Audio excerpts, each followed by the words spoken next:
hey, when you're having a conversation with your officers and you hear them talking about TurnSignl, you say, actually, I met with Jazz and he gave a presentation about what their platform is. And his brother graduated from Alexandria's law enforcement program in the state of Minnesota. And he does care about bridging this gap and getting everyone home safely. They aren't adversarial to us. They're just trying to get everyone home safe while protecting their rights and de-escalating interaction. And the physical change that we see from people, and then we quickly explain to them what it actually looks like, that you don't actually talk directly to the attorney as a police officer, that the driver is talking to the attorney. It's not like I've talked to my attorney platform. All of the information just quickly dispels so many preconceived notions that people will have based on what the idea is. And it really changes all of those conversations really quickly. Hey, it's Breaking Barriers, the diversity, equity, inclusion, and belonging podcast. We're here for real talk. We're not afraid to go there. And we want you to come away emboldened and energized to take action and make change. We believe our diversity, our differences, when joined together by a common set of ideals, makes us stronger. When I set out to help someone, it is my intention to do just that. I'm not trying to do anything other than meet somebody at their humanity. Your world has changed, but your dreams shouldn't have to. That's why Kirkwood is your next best step. With affordable, flexible, and close-to-home options, now's a great time to start or finish your Kirkwood degree. Learn more at kirkwood.edu/findyourfuture. Displaced or discouraged at work? Kirkwood can help you learn a new skill or totally reinvent yourself for a brand new career. With so many flexible and affordable options, you can get back on track fast. Learn more at kirkwood.edu/findyourfuture. What's up? What's happening, world? We're back again for another episode of Top Rank Breaking Barriers, the DEIB podcast, brought to you by 5-star presenting sponsor Kirkwood Community College, as well as our silver diversity sponsor, Rise to Greatness, formerly known as PG Cares. We thank you so much for your support there. I'm your host, Anthony Arrington. I'm excited to be here with my homie, Nick Ford there, and my homegirl online with us. What's up, Joy? Welcome. Excited for this one. Hey, world, we're back. We're back again. We got a good one for you today. So hyped for this conversation we're having with the founders of this amazing Black company, a company that started. Well, I'm not going to say that. I'm going to let them say that. I'm going to let them tell you about it a little bit. So it's an amazing story and it's an inspiring story. So Joy, tell us who we got to introduce our guest today. All right. I almost had launched into the conversation. I'm always the guilty one of like starting the conversation before our producer has us going, because I get so excited about like all the different guests that are doing amazing things. And you three, we're going to talk about technology, but not only how you use technology, but how you're using it to actually solve an issue, right? So technology like for good. And so I can't wait to dive into that. But first, we got to dive into these bios, right? So Jazz Hampton is a co-founder and the CEO and general counsel at TurnSignl.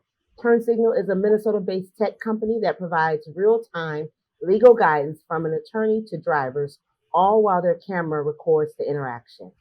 Hampton has been featured on NBC Nightly News with Lester Holt, MSNBC, CBS, NBC, Top Story, and was recently named one of Minneapolis-St. Paul's 40 under 40 for his work at TurnSignl and in the community, where he sits on the board of directors at the Academy of Holy Angels, Spare Key, Catholic Charities of St. Paul, Minneapolis, and he is also a Masonic Institute for the Developing Brains Philanthropic Advisory Council. That is a lot. You promised you were going to cut them short, so it has to I did. I did. Right. We don't interrupt her. We don't say nothing to Joy. We just let her do her thing. Okay. Michael Frelix is the co-founder and chief growth officer of TurnSignl, a role in which he oversees the company expansion efforts. Prior to founding TurnSignl, Michael worked at Sony Electronics, where he managed enterprise accounts and helped Fortune 500 companies adopt innovative technology solutions. He also provided guidance on channel partnership relationships. With 8 years of technology and sales experience, Michael has an extensive knowledge of cloud, hybrid IT, SaaS, ERP, MRP, hardware, and electronics. Michael, you could probably tell. I don't know what's next. Good stuff. All good stuff. And last but certainly not least, Andre Creighton is a co-founder and the CFO of TurnSignl. He spent 4 years in public accounting, working in taxation for CPA firm Lurie LLP, and national conglomerate Baker Tilly LLP. After that, he worked for Cargill Inc. in their corporate tax strategy department as a senior tax analyst. His final stint before joining TurnSignl was with Spire Credit Union as the lead senior financial analyst, where he was helping build their finance department. So, welcome. Yes. I got through all of those wonderful things, I'm just but I looking at did the not. bios, and even Yes, before we Turn don't Signal, we want could talk for shortchange. days. Exactly. So, So, welcome to the show. So, let's go ahead and get going. And I think I have question number one. And so, I want to talk about what made you start TurnSignl? What was the impetus, that moment that said we got to do something about this? Yeah. I guess I can take this one. You know, I guess what a lot of people don't know about us is Michael and I have been friends since we were about 3 years old, at least as far as we can remember. So we have a long-standing friendship. But then Michael went to St. Thomas, met Jazz through his their college days, and inevitably, I probably spent too many nights out partying at St. Thomas with these two. Mhm. And fast forward 10 years later, and now we're running a business together. And really, it Right. comes down to Mike and I growing up in St. Paul. We knew the Castile family very well, and when Philando tragically lost his life, it just hit a little too close to home for us. And but at that point, we were 3 years removed from undergrad, didn't really know what we wanted to do and how we could be helpful in this space. And fast forward 4 years later, George Floyd happens, and I don't think there's a person in this world that hasn't heard the name George Floyd unless they live under a rock. So we came together. We'd been a part of the visuals. We'd been a part of the peaceful protests, and we said, "But what are we doing with our skill sets, the three of us, to be a part of the change we want to see?" Jazz having a computer science background and obviously being an attorney, me being in finance and accounting, and Michael with his abundance of tech software and knowledge in that space. How could we come together to put together a tech platform that could truly impact and change the world? And here we are today, and we're seeing it. And what Dre didn't say, when Jazz and I met, we were just on the football team. We didn't actually play. That's funny. That's funny. So my daughter's boyfriend went to St. Thomas. So yeah, he's a little younger than y'all, but yeah, to kind of expand on that. So here you are in the midst of, like you said, post George Floyd, 3 black men in the city that has the target of the world on its back, and you got this idea. I talk about the resistance that you had to face kind of coming through this, or was it easier because of the moment? Talk a little bit about that, your journey and what that resistance was like as these 3 black men doing this work. I would say on the continuum of how difficult it would be, the summer of 2020 was the least difficult from a stance of people supporting. I always refer to people in the like black Instagram squares and all the people that were posting on June 1st or June 2nd of 2020 about how they wanted to be a part of the solution. Mm-hmm. So there was an opportunity to have a conversation, but there was a huge uphill battle in so many other respects in talking to law enforcement and helping get their buy-in so we can say, hey, we're going to have to bridge the gap. We're going to make it safer for you as well.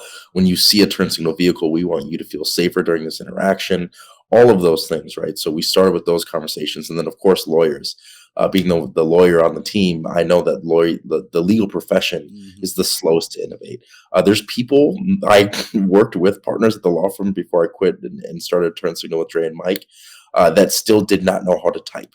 They still dictated entire 25-page memorandums and would have someone else type it out. So to think that we were going to innovate in that space in this way was also challenging as well. Those are just 2 examples of the many challenges that we knew we were going to face, as well as, we know the statistics around how likely it is for black founders to be funded from a venture capital or angel investment standpoint as well. And to that point too, the timing for us was spot on, right? There were people who were really genuinely looking for a tangible solution, right? They're looking for ways to make those interactions go better.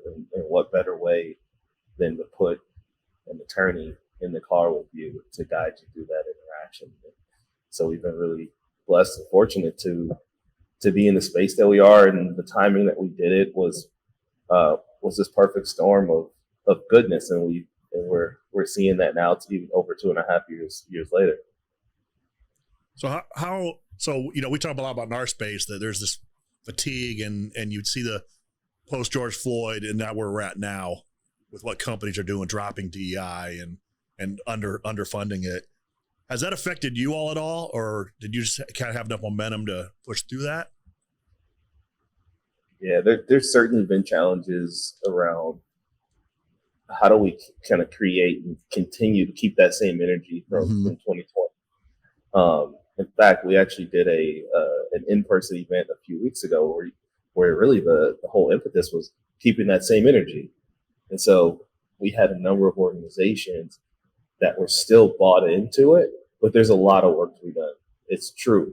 DEI budgets are the first things that are getting slashed. And so we've seen this shift, though. We are a DEI benefit, but we're more than just a DEI benefit. This is about health. This is about wellness. Yeah. We know that stress and fear and anxiety, all those things can really lead to even more adverse health effects. And so we're partnering with organizations that believe just that. And there's a number of companies here in the state of Minnesota across the country that have said racism is a public health crisis. So how do we address that? Yeah. Well, TurnSignl can help lower that stress, that fear, that anxiety. Yeah, right here in our backyard. I know in our county here, it's one of my colleagues has a job because of that. It was declared a crisis here. And it's interesting that you say you have health benefits, because I think, and you tell me, it seems like the other selling part of your tool is that we know what the social justice part of it is, but I was reading on your website, you know, if I get in an accident and I'm on the road, maybe a car accident or other things besides getting pulled over by the police. So do you talk about that in your process, about how it benefits beyond just making sure that I get treated right as a Black person getting pulled over? So do you talk about your other benefits? Yeah, we talk about it a lot. And what we always say is people think of TurnSignl, and sometimes we'll think, oh, this is a great platform and people of color should have it. And what we say is, no, everyone should have it. This is a really great accountability tool. If every, the analogy I use for the pullover situation is, this is just like if everyone had a Ring doorbell. Everyone's moods and the way they interact with people when they press that doorbell would change across the country, regardless of who's on the other side of that door. And just like that, if we're in the car of every person being pulled over, every interaction between that person and law enforcement is going to be different. So it takes everyone collectively doing it to change entire systems of actions and interactions. And then on the second part, everyone knows what it felt like to get in that first accident, and knowing they didn't feel comfortable calling mom or dad because they knew they were going to be upset, and they didn't know if they should get that insurance information, or if they have to take pictures, or if they have to call the police. They don't know what to do. And if they do want to call mom and dad, they might be at work. So what are you setting your loved one up, whether it's your child, your significant other, or your own parent? What are you doing to ensure that they have someone there with them in that moment of an accident? I love that. Boy, I wish you were around when my kids were a little bit younger, because I remember getting a few of those calls, and it's like, didn't know what to do and panicked, and it can lead to some bad situations. Absolutely. From the equity lens, though, I'm curious too. When you all first said we're going to walk away from our day jobs, and each of you are in pretty lucrative career fields, right? We got somebody in technology, we got an attorney, and then we have somebody in accounting. So each of you could have easily said, you know what, I'm gonna do my thing. I'm gonna make my six figures, right? But when you're like, you know what, the gift that I have, I think it's meant for a higher purpose and to serve my people and to lend it that way. It's still nervous though when it's day one and you got to raise the first dollar, right? Like get the buy-in to actually be able to afford that. Like we're entrepreneurs too, right? I think it's Small Business Week. It's either this week or next week. And so how was that moment for you when you're not only having to launch something, but essentially you guys are a mission-driven organization, which is a whole nother thing. So how was that first step for you? And then you you add in what Jazz was saying about, that the funding streams already are at a disadvantage. Exactly. That's exactly. So what was the first step? Yeah. That's a great question. I would say the first 6 months we spent a ton of time having investor calls. At that point in time, we were what would be equivalent to some young startup being in their mama's basement or mom and dad's basement. Remember our We were basement working days, from Nick? home, didn't Oh, yeah. have an office. So humble beginnings. And, what I think really worked well for us is that, to your point, around, leaving lucrative careers and being on that trajectory to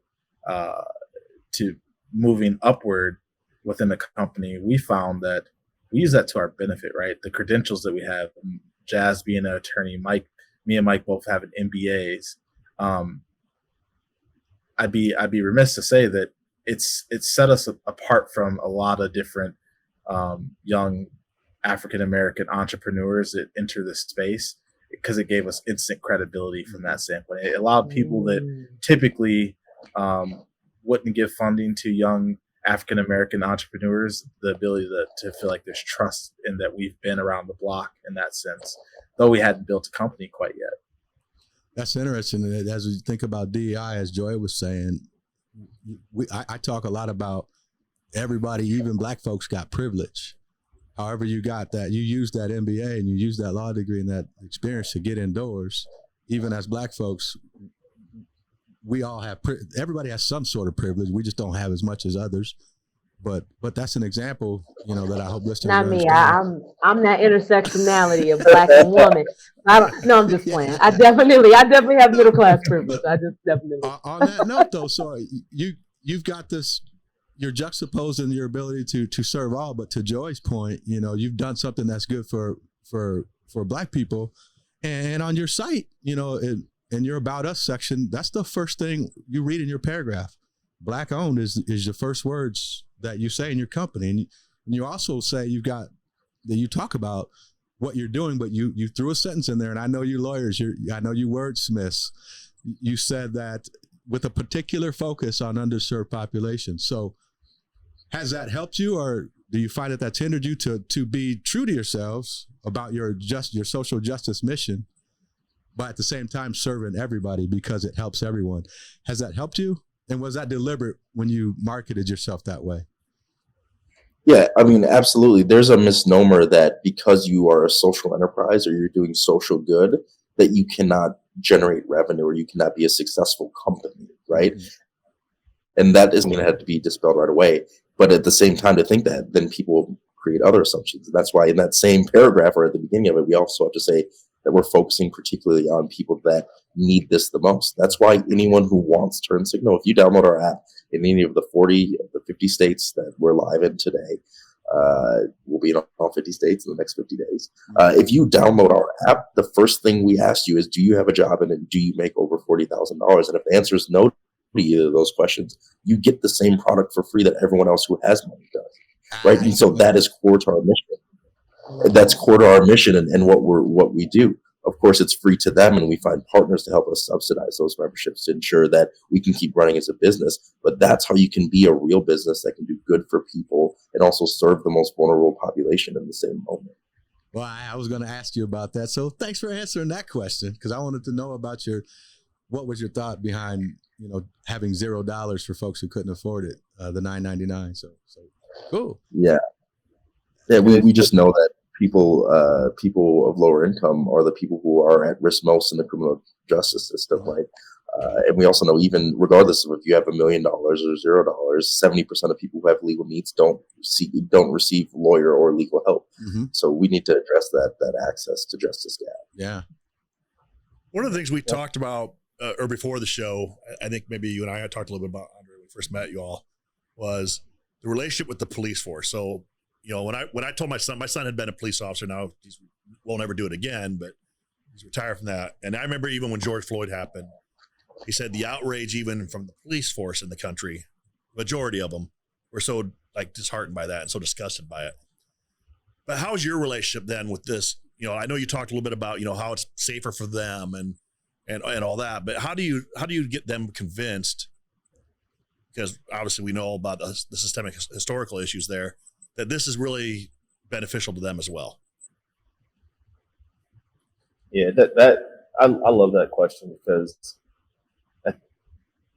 the first thing we want to do is create awareness and awareness of our platform. We're not adversarial, but it goes back to Jazz's point earlier. Really, the core of this app is accountability. And so, while we want to get awareness, and at some point we might get buy-in, the reality of that situation is buy-in comes at a high cost, right?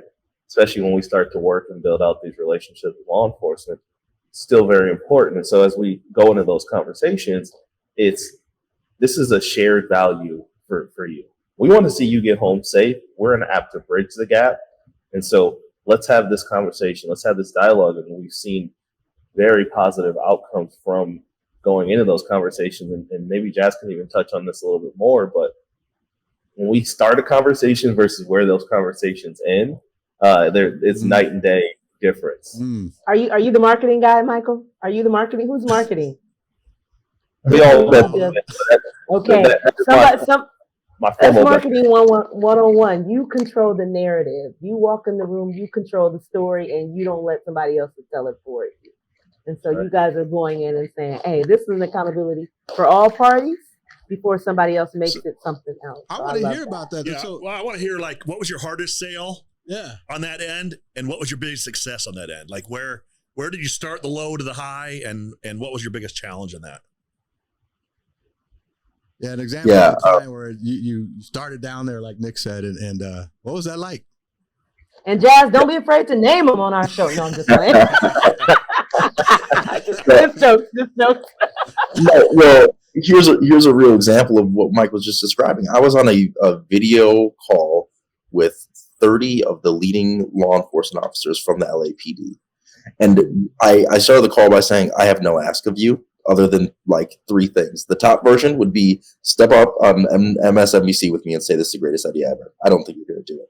The next version is to send out an email to all of your boots on the ground officers and let them know what TurnSignl is, that we're actually here to make them safer as well. I hope you do that. The bottom minimum version is, hey, when you're having a conversation with your officers and you hear them talking about TurnSignl, you say, actually, I met with Jazz. And he gave a presentation about what their platform is. And his brother graduated from Alexandria's law enforcement program in the state of Minnesota. And he does care about bridging this gap and getting everyone home safely. They aren't adversarial to us. They're just trying to get everyone home safe while protecting their rights and de-escalating interaction. And the physical change that we see from people, and then we quickly explain to them what it actually looks like, that you don't actually talk directly to the attorney as a police officer, that the driver is talking to the attorney. It's not like I've talked to my attorney platform. All of the information just quickly dispels so many preconceived notions that people will have based on what the idea is. And it really changes all of those conversations really quickly. I wish it was that simple with gun control. Wish we could do that. Beautiful. So what are some other misnomers out there that you are fighting all the time? I mean, there's one of them you mentioned, it's not the adversarial, it's not the lawyer to police officer. What are some of the other ones that you have to fight all the time to make sure people understand? Yeah, Mike, I'm sure you have more, but we hear a lot of people that assume that it's a pay-per-click, right? Where it's like, oh, I'm getting pulled over, I'm going to press this button, and they're going to charge me $25 an hour to talk to the lawyer, and it's not the case. We're like Netflix, like you pay one annual subscription or a monthly subscription, and whether you get pulled over 0 or 100 times, it's the exact same price. I think that's one misnomer that we hear a decent amount. Mike or Dre, I'm sure you have more though. Yeah, I think the other one is, as we're going into these organizations and they're saying, hey, we want to be alongside your health, vision, and dental plans. Some of these organizations, their pushback is what's your relationship with law enforcement, right? So we have to always get over that hurdle, but it's a fine line that we have to walk on being, super pro law enforcement, which we support law enforcement, like we all do here. We think that they're necessary, but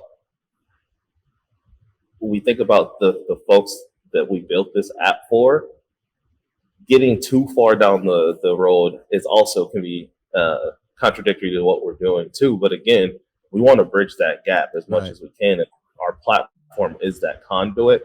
And so whenever we go into those conversations, we speak to Jazz talking with LAPD. We've had conversations with, I at this point, I think we're nearing kind of 100 law enforcement officers from boots on the ground all the way up to chiefs of police, right? To help really share it and double down. Like, this is a part of our business. Like, working and having these conversations is a part of our business before we can even launch. We want to have as many conversations as possible, and that helps. We can overcome that objection by really just sharing the work, because the proof is in the pudding. And well, that's we're out interesting.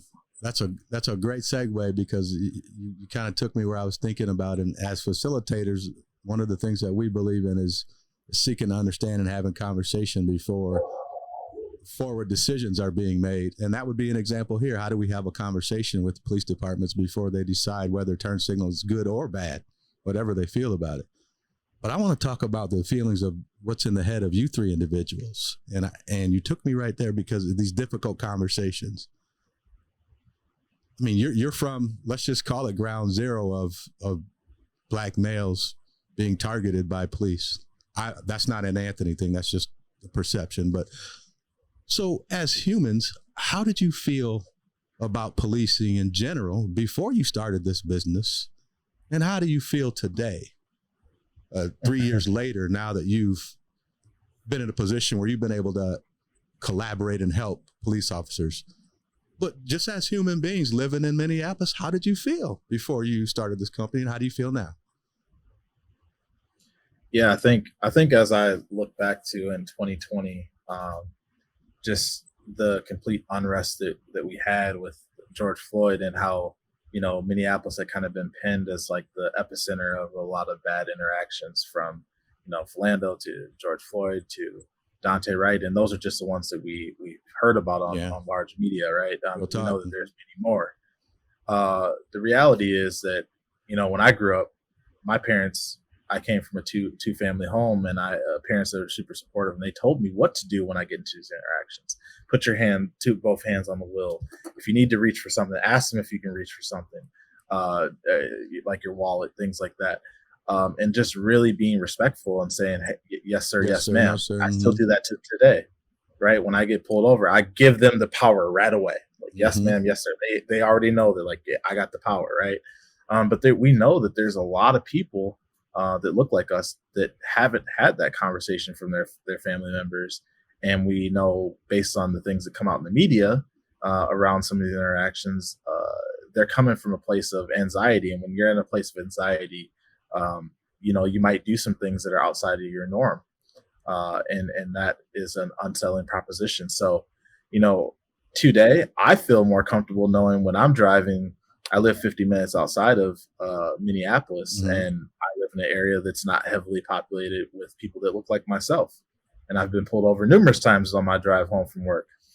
I feel more comfortable knowing that, hey, I got an attorney here, even though I'm doing the right thing every single time. But what happens when, 99% of the police officers may be good people? What happens when I run into that 1% that's having a bad day, right? Having that attorney there gives me that peace of mind. So. Right. Oh, thanks for sharing.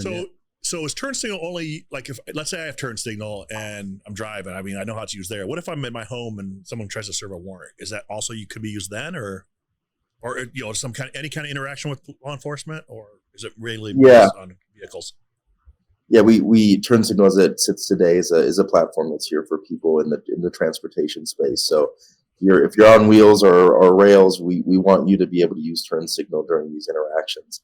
Of course, on our future roadmap is opening it up to more and more opportunities to the Breonna Taylors of the world that need it outside of that moment. But we want to make sure we do in the car really well before we expand our value proposition to do more and more things. But as of now, we still have people that will use it outside of those circumstances, and we give the attorneys the autonomy to be able to handle that, or say, hey, these lines open for people who are in vehicles and need assistance in this moment. And we actually just had a real life example of that, where someone was pulled over on our platform a few days ago, and somehow it came up in conversation that with the attorney that he was just dealing with life was happening. He was dealing with some sort of dispute over his child, and our attorney actually was able to follow up with him and give him the resources that he needed to make his life better in that particular instance. And so, you know, that's what I love about our attorneys. They're not going to turn you away. They want to help you in those interactions. And so while TurnSignl should be used in or around the vehicle, our attorneys are still going to be there to support you should you need them. Well, and how are they paid? Is it pro bono, or how are the attorneys that give of their time? How are they compensated? Yeah, the super majority of our attorneys are none of them are paid by our drivers for those during these interactions, and the super majority of them are here out of the goodness of their heart. They do it for free reasons. It's great to, from altruistic standpoint, like they just want to help people in their moment of need. What better way to give up 5 minutes after you spent 3 years in law school to be able to help people in their moment of need? The other is like brand building. Now they can go on their website and say they're a trusted attorney. And if I'm looking for an attorney for any reason, if I see that badge, I know what kind of person that person is, right?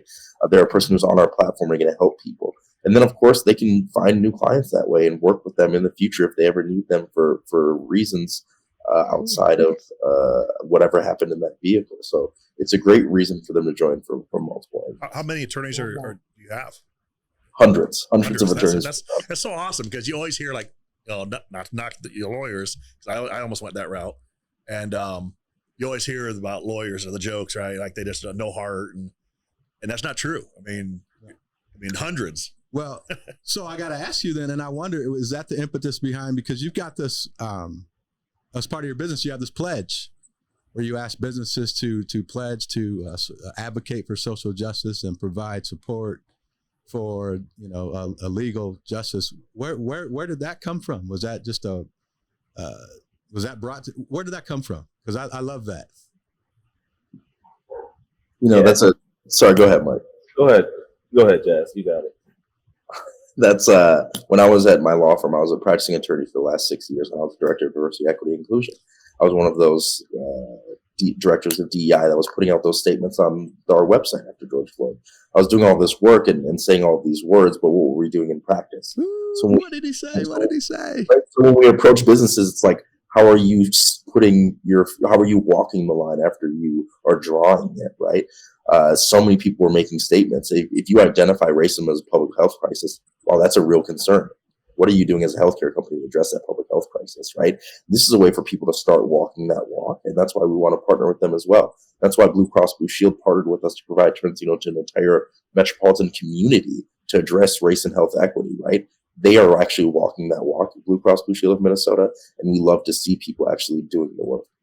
Yeah. Did you walking the walk? We making statements, but what are we doing about it? What do they say, Joy? Or Nick, say it in the back. Say it loud so people in the back can hear, right? Yeah.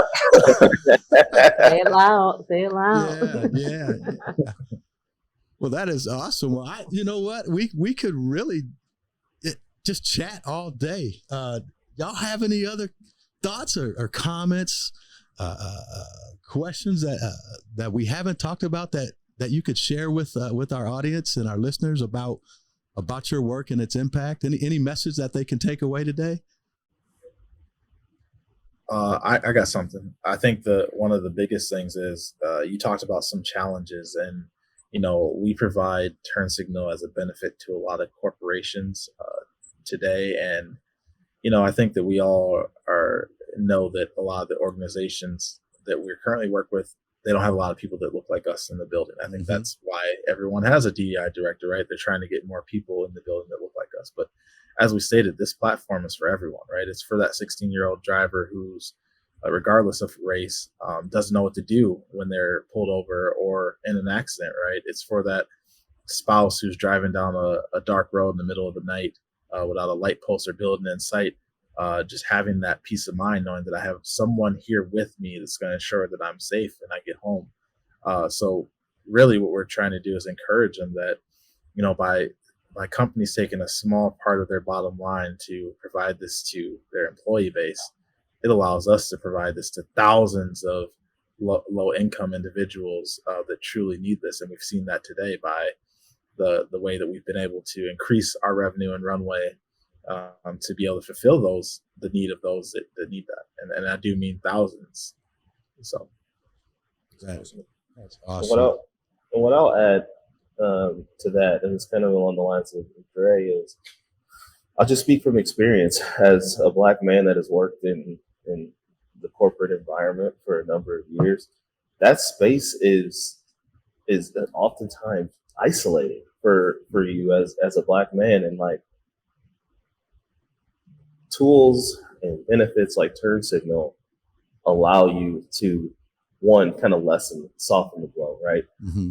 I know you're still working towards your diversity, equity, and inclusion goals. I know you know, a lot of companies are on varying stages of that journey or don't necessarily even know where to start, but you can start by offering something like TurnSignl for those folks that feel isolated as you progress down the line on the journey. And so that's one of the things that I want to kind of imbue on a lot of corporations and folks that are listening to this podcast is this can be an isolating space going into the corporate environment, going into, you know, a happy hour. You know, we are in Minnesota and y'all are in Iowa, right? Yeah. Not a lot of Black folk in those places Mm-hmm. and those spaces that we are in. And so any way that you can signal to us that like you care, yeah, will help drive.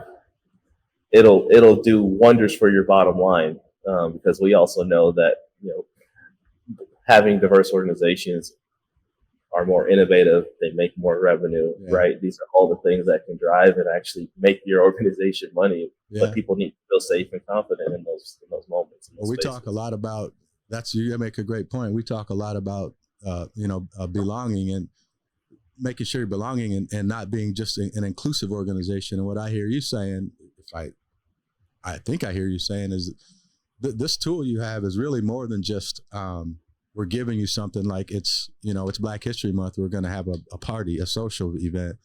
You're actually investing in something. You're putting money into something that really is beyond just that day or that service. It's a long-term benefit that has a social justice impact. And to the Black folks or whomever that those folks that feel isolated in those workplaces, the benefit alone, forget what it does, just the fact that you're doing it. You're not just saying you care, you're showing it. You're showing it, right. Yeah. Thank you for making that easier for me, Nick. I'll be running my mouth a lot, man. You were getting there, partner. You were getting there. We knew it was Thank coming. you for making that easy for me. It's the pain meds I'm on. It's got me thinking clear finally for a day. Well, I would love to know, you've had so many success. Dre, I heard you say you literally have thousands of customers. You've been on all these magazines and shows and actually are probably what I view as living in your purpose, making an impact, using your gifts to make this world better, right? And so when you have that happen, what is next for you all as a company, as an individual? What's going to happen next for you?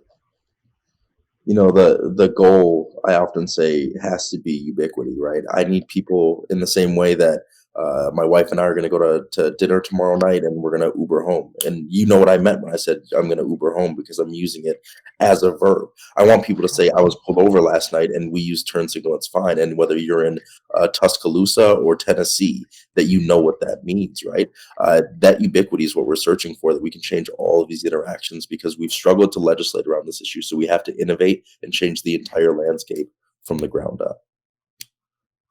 Well said. Well said. Ubiquity. Uber, make it a verb. Hey, I was pulled over last. Nick, man? A cop pulled me over. I TurnSignled him. I TurnSignled him. All right. Yeah, but the key is get them to say that too, right? Yeah, I got TurnSignled. That's a good thing. I got TurnSignled. Man, I got TurnSignled last night.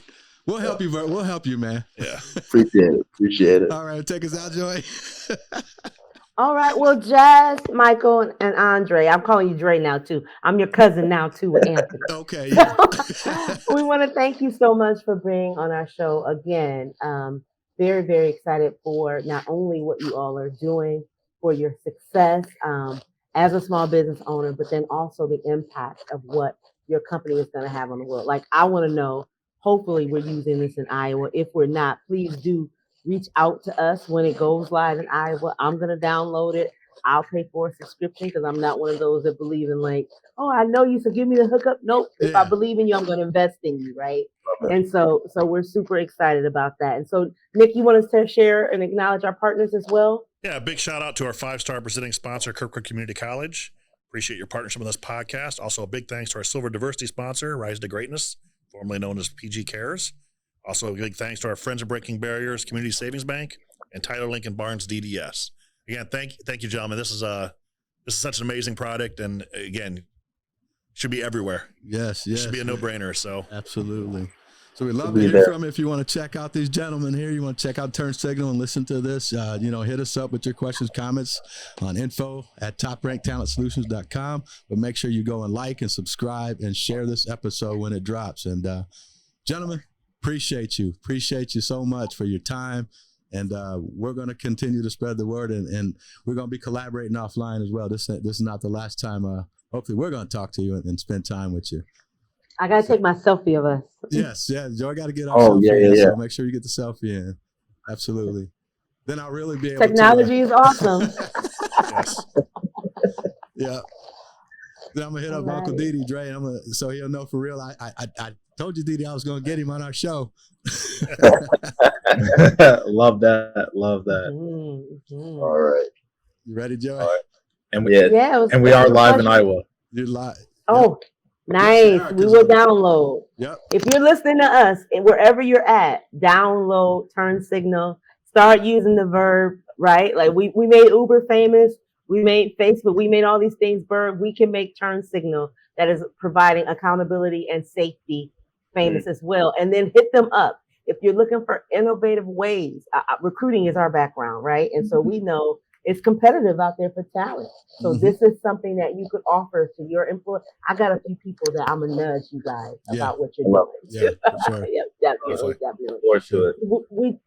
We drop episodes twice per month on your favorite audio platforms and YouTube. Search Breaking Barriers, the DEIVMB podcast. All right. Well, thanks you again for for listening. yeah, thank you. Go ahead. Have a great one. All right. Have a good one. Advancing equity is not a one-year project. It's a generational commitment. There are too few people in the world willing to be the domino, too few people willing to take that fall.